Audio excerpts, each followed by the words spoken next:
Apa kabarnya hari ini? Masih baik-baik aja kan? Di video kali ini kita melanjutkan cerita Donghua Battle Truck Devon. Oke, nggak usah lama-lama lagi, kita langsung aja ke ceritanya. Saat Huang Ding berbicara, dia perlahan berdiri dan menangkupkan tinjunya. Namun ekspresi wajah Xiaoyan tidak menunjukkan keterkejutan saat mendengar ini. Bagaimanapun Xiaoyan telah lama mengantisipasi rencana klan rubah roh. Bahkan Xiaoyan tahu memasuki dunia ini hanya jebakan rubah roh. Hanya saja, demi mengetahui keberadaan Raja Tiansang, Xiaoyan tidak boleh ragu. Tentu saja, karena Xiaoyan sendiri memiliki kekuatan yang luar biasa, jadi dia tidak memiliki kekhawatiran seperti itu. Saya ingin bertanya tentang seseorang. Orang ini suka minum, membawa labu anggur, dan menggunakan tombak. Pernahkah Anda melihatnya? Tanya Xiaoyan dengan serius. Adapun mengenai dunia cermin macam apa ini, bagi Xiaoyan tidak penting untuk saat ini.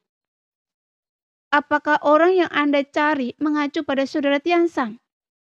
Huang Di berpikir sejenak sebelum berbicara. Namun saat mendengar kata Tiansang, Xiaoyan mengangkat alisnya. Karena apapun situasinya, Xiaoyan akhirnya berhasil melacak informasi tentang Raja Tiansang dan menemukan beberapa petunjuk.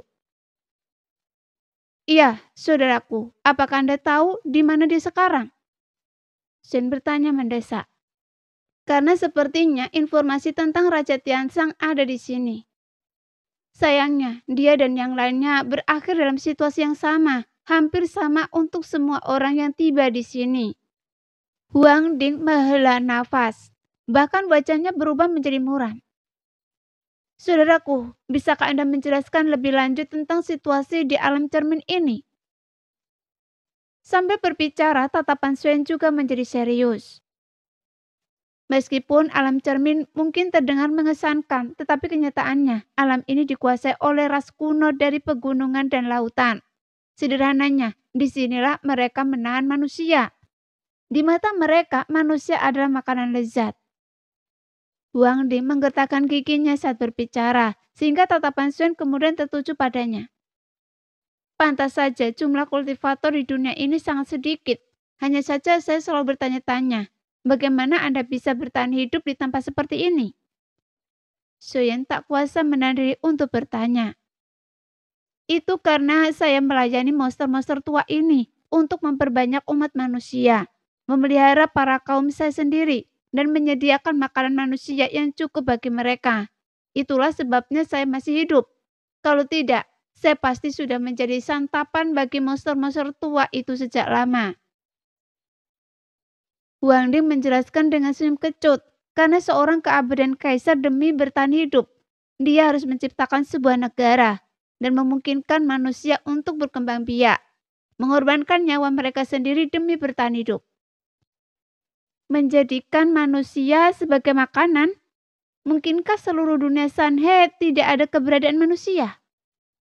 Xiaoyan sedikit mengernyit. Meskipun Xiaoyan telah merasakan hal ini ketika pertama kali tiba di dunia gunung dan lautan, tetapi ia tidak pernah menyangka bahwa tidak ada satu tempat pun di seluruh dunia Sanhe yang dihuni oleh umat manusia. Meskipun saya lahir dan besar di dunia pegunungan dan lautan, namun 1000 tahun yang lalu sebuah bencana terjadi dan umat manusia hampir sepenuhnya dibantai dan dilahap oleh para monster tua itu. Huang Di mendesah dalam-dalam, tatapan matanya sekarang tampak kosong. Apakah Anda tahu kapan mereka akan datang untuk melahap manusia? Mata Xiaoyan menjadi dingin. Jelas dia tidak pernah membayangkan bahwa dunia pegunungan dan lautan bisa begitu gelap, hingga mereka akan memakan manusia. Anda pasti berasal dari dunia lain, kan? Ini adalah dunia para binatang iblis. Kanibalisme mereka adalah konsekuensi alami dari kekuasaan mereka. Sama seperti di dunia lain yang didominasi manusia. Manusia juga memakan binatang iblis, kan? Huang Di berbicara perlahan. Meskipun kata-katanya tanpa benar, tetapi perspektifnya berbeda.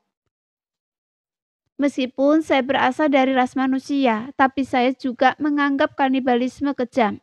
Sebaliknya, Bukankah para binatang iblis juga merasakan hal yang sama ketika mereka melihat jenis mereka sendiri dimakan? Jadi bukankah Anda juga membenci binatang iblis ini? Jelas pertanyaan ini membuat Sioyan merenung.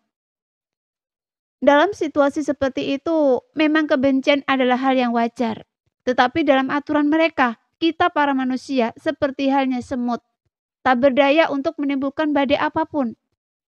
Jika kita tidak tunduk dan memberi makan untuk mereka, pada akhirnya kita akan menjadi santapan mereka. Dan orang-orang seperti mula yang paling dicintai oleh binatang iblis ini.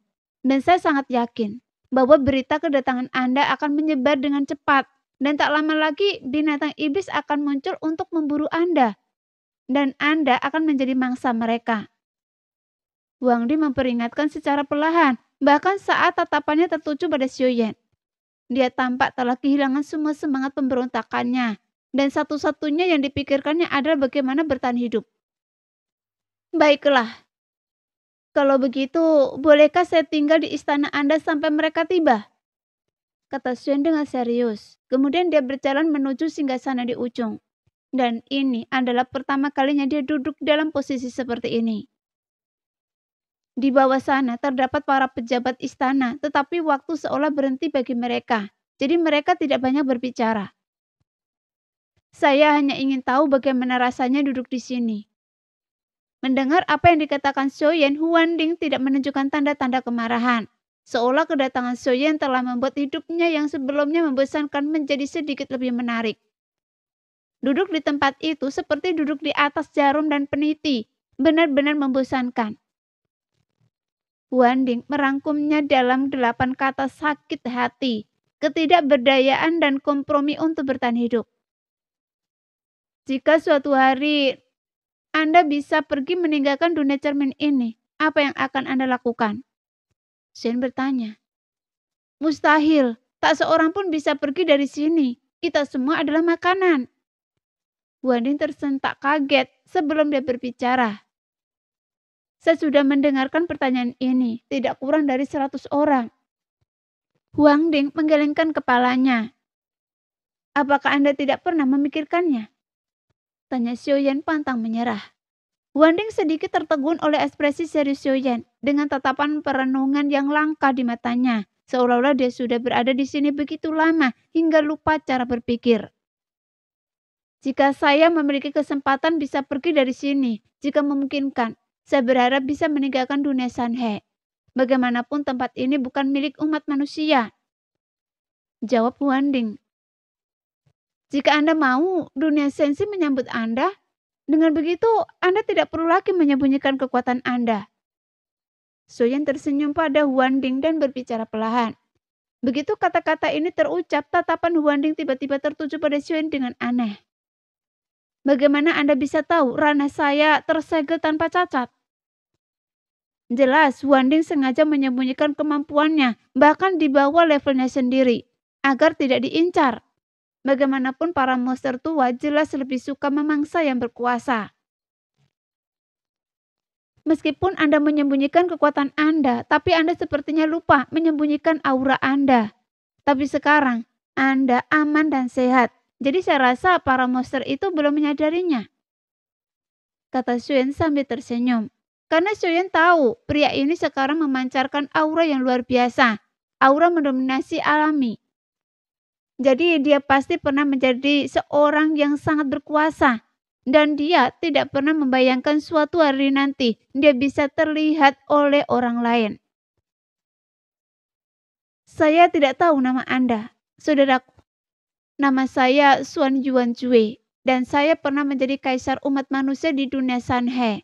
Tapi sekarang itu hanya gelar kosong. Kata Huang Ding sambil tersenyum. Tapi tatapan mata dan sikapnya terhadap Sioyan berubah. Kaisar manusia, panggil saja saya Sioyan. Kata Sioyan sambil menangkupkan tinjunya. Sioyan? Saya pernah mendengar dari saudara Tiansang, sepertinya kalian berteman baik. Pantas saja kalian berdua begitu menarik. Dia juga mengundang saya ke dunia sensi, tapi saya tidak pernah menyangka akan punya hubungan seperti ini. Jika saya benar-benar bisa meninggalkan alam cermin, saya akan pergi ke sensi dan melihatnya. kata Suan Yuan Cue sambil tersenyum. Bahkan matanya berbinar. Namun saat keduanya asik mengobrol, tiba-tiba bumi berguncang. Diikuti suara gemuruh yang memekakkan telinga. Suan Yuan Cue, segera suruh orang-orang dari istana Anda keluar, atau saya akan menghancurkan istana dan kota ini. Sebuah suara berat terdengar dari luar, dan itu bahasa manusia. Jadi setidaknya Suan bisa memahaminya. Mereka datang begitu cepat. Wajah Suan Yuan Cue menggelap dan cahaya di matanya meredup saat ia menatap Xiaoyan. Saudaraku, Xiaoyan, saya khawatir kekuatan saya tidak cukup untuk membantu Anda. Yang terpenting, saya belum boleh mati untuk saat ini, karena saya harus tinggal dan melindungi rakyat saya. Suan Yuan Cue menghela nafas dan berbicara perlahan.